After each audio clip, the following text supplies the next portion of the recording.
Өткен аптада көңілге көлеңке түсірер бір дерек көлденең тартылды. Облысымызда туберкулезбен ауырушылар саны республика бойынша осы дертпен ауыратындардан 2 есе көп екен.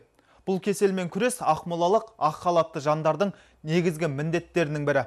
Қаражатта аз бөлініп отырған жоқ. Соған қарамастан дерт ауыздықталмай отыр. Өткен жылы осы жұмыстарды жандандыру үшін 1,5 миллиардтан астам қаржы бөлінген. Осындай қомақты қаражаттың өзі жетімсіз болатын сыңайлы. Туберкулезге қарсы жұмыс жасайтын дәрігерлер қатары 75%-ға қамтамасыз етілген. Науқастарға әлеуметтік көмек көрсету ауқымы да өскен. Бірақ бұл көмек бір рет қана көрсетілгендіктен толық айығып кетуге жеткіліксіз. Бұл пікірді облыстық денсаулық сақтау басқармасы да мақұлдап отыр.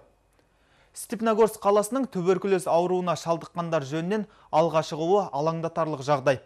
Бүгінгі таңда степногорлықтардың әл-ауқатын арттырып, тұрмыс тіршілігін көтеру, қаланың экономикалық әлеуметтік ахуалын жақсарту үшін республикалық бюджеттен қомақты қаражат бөлініп отыр. Оның маңызы зор. Өйткені туберкулез ауруы тек медициналық емес, әлеуметтік те проблема. Қалада қалыптасқан ахуалды анықтау үшін арнайы жұмыс тобын құру ұйғарылған. Алдағы бейнебаян осы және басқа да жаңалықтар туралы.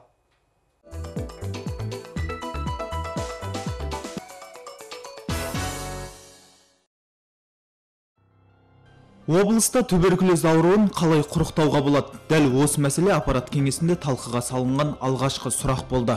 Бүгінде өңір бойынша 100 мың адамға шаққанда 105 адам осы дертке шалдыққан. Бұл республикалық орташа көрсеткіштен 2 есе жоғары. Қауіпті ауру Степногорск қаласы мен Жарқайың ауданында ерекше байқалады. По Степногорску, Жарқайың, Егіндікөл аудандары мен Степногорск қаласында жұмыс тобын құруды тапсырамын. Олар жергілікті жердегі ахуалмен мені уақытында хабардар етуі тиіс. Кеңесте балалардың жазғы демалысы жайлы да әңгіме өрбіді. Өңірдегі 25 сауықтыру орталығы балаларды қабылдауға дайындалып жатыр. Оның 16-сы мемлекет меншігінде. Несомненно, есть и большие проблемы. В первую очередь, Жазғы сауықтыру орталықтарының қызметін жаңғырту қажет. Олардың материалдық базасы төмен. Көптеген аудандарда балалардың демалатын жері де жоқ. Жиында көктемгі егіс науқаны жайлы да әңгіме қозғалды. Облыстық ауыл шаруашылығы басқармасының бастығы Жомарт Нұркеновтің айтуынша, бүгінде 1 миллионнан астам гектар жерге дән сіңірілген. Майлы дақылдар егісі 53%-ға орындалған. Барлық жұмыстарды 1 маусымға дейін аяқтау жоспарлануда. Науқанға 17 мың техника жұмылдырылған. Бұл көктемгі егісті тәулігіне 30-40 мың гектардан айналдыруға септігін тигізіп отыр. Жекеменшік құрылыс жұмыстарына бөлінетін жер учаскелерін тексеруден өткізу мәселесі де өзекті. Бүгінде 5000 жер телімін тексеру қажет. Бұл бағытта Аршалы және Целиноград ауданында жұмыс тұралап тұр. Кеңес соңында облыс әкімі жаңа кадрлық өзгерістермен таныстырды. Облыстық мәдениет басқармасына Базарбай Кәкенов жетекшілік етеді. Ол 1952 жылы туған. Шымкент педагогикалық институтын мәдени ағарту жұмысын ұйымдастыру әдіскер мамандығы бойынша бітірген. Еңбек жолын 1969 жылы клуб меңгерушісі қызметінен бастайды. Кейін мәдениет саласында түрлі қызметте болып, Көкшетау қалалық мәдениет бөлімін басқарады. 2001 жылдан жаңа қызметке тағайындалғанға дейін облыстық мәдениет басқармасы бастығының орынбасары болды. Облыс әкімінің кеңесшісі болып Динара Құлтасова тағайындалды. Ол 1976 жылы туған. Шоқан Уәлиханов атындағы Көкшетау мемлекеттік университетінде инженер-экономист. Фемида Қарағанды университетінде құқықтанушы мамандығы бойынша тәмамдаған. Экономика және менеджмент магистрі. Еңбек жолын экономист көмекшісі қызметінен бастайды. 2 жылдан соң облыстық экономика және бюджеттік жоспарлау басқармасына бас маман болып орналасады. Жаңа қызметке тағайындалғанға дейін экономика және бюджетті жоспарлау бөлімінің бастығы қызметін атқарған. Өңір басшысы Қайрат Қожамжаров көктемгі егіс жұмыстарының барысымен де танысты. Аршалы ауданының биылғы жалпы егістік аумағы 176 мың гектардан асады. Оның 165 мың гектарына бидай тұқымдастары егілуде. Мұндағы барлық дерлік техника көктемгі дала жұмыстарына жұмылдырылған. Жергілікті диқандар күн түндемей ауа райының қолайлы сәтін пайдаланып, шамамен 10 күн ішінде егіс науқанын толық аяқтауды жоспарлап отыр. Облыс әкімі Қайрат Қожамжаров жергілікті шаруа қожалықтарының жұмысымен танысты. Ижевский өндірістік кооперативі 12 мың гектар жерге дән сіңіруде. Көктемгі дала жұмыстарына шаруашылықтың 5 егу кешені мен 100-ден астам егу қондырғылар жұмылдырылған. Питковский шаруа қожалығы биыл 1670 гектар жерге бидай себуде, ал аудандағы жауапкершілігі шектеулі агрофирма Поиск серіктестігі болса 24 000 гектар егістік аумағына дән сіңіруде. Бұл аудандағы агро өндіріспен айналысатын ірі серіктестіктер қатарында. Диқандар егіс даласындағы жағдайды баяндап, аса күрделі түйткілдердің жоқ екенін жеткізді. Жанар жағармай толық мөлшерде жеткізілуде. Тек мемлекет тарапынан бөлінетін субсидия бірқатар бидай тұқымдарына берілмей отыр.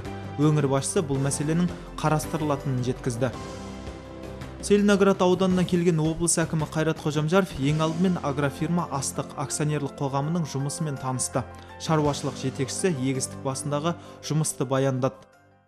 Біздің агрофирмамыз 24 000 гектар егістік жоспарлап отыр. Бүгіні 65%-ын ектік. Енді 4-5 күнде Құдай қаласа егінді бітіреміз. Біздің енді осы агрофирмада 13 егістік комплекс бар. Оның барлығы Америка құрама штаттарынан, Канадада шыққан комплекстар. Бүгінгі күні сол комплекстар жақсы нәтиже беріп отыр. Ақмола Феникс акционерлік қоғамында да егіс науқаны қыза түскен. Шаруашылық дәнді және майлы дақылдардың көптеген түрін егуде. Бүгінде кәсіпорын 500-ден астам адамды жұмыспен қамтып отыр.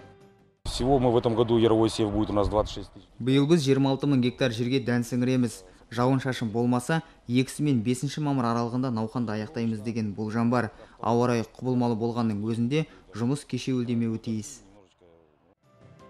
Облыс әкімі Қайрат Қожамжаров жауапкершілігі шектеулі Оразақ және агрофирма Родина серіктестігінде де болып, егіс науқанның барысын байқады. Жұмыстың бәрі кестеге сай жүргізілуде. Алдағы уақытта өңірімізге ақштан жаңа инвестор келуі мүмкін. Облыстық әкімдікте өңір басшысы Қайрат Қожамжаров Намир Капитал Менеджмент компаниясының өкілі Джеймс Ричардпен кездесті. Облыс әкімі қонаққа өңіріміздің дамуы жайлы жан-жақты айтып берді. Біз аграрлы аймақпыз. Өткен жылы рекордтық көлемде бидай жинадық. Соңғы 3-4 жылда шетелден асыл тұқымды 10 000-ға тарта сиыр әкелінді. Пайдалы қазбаларда баршылық бізде. Облыстағы өндірістің 30%-ға жуығы Степногорск қаласы маңында орын тепкен. Туризмді дамыту, көлік құрастыру саласы бойынша да алға жылжушылық бар. Инфрақұрылымды жетілдіруде қолға алынған. Намир Капитал Менеджмент компаниясы Қазақстанда екінші деңгейдегі банктерді қаржыландырған. Мұнай өндірушілермен де жұмыс істейді.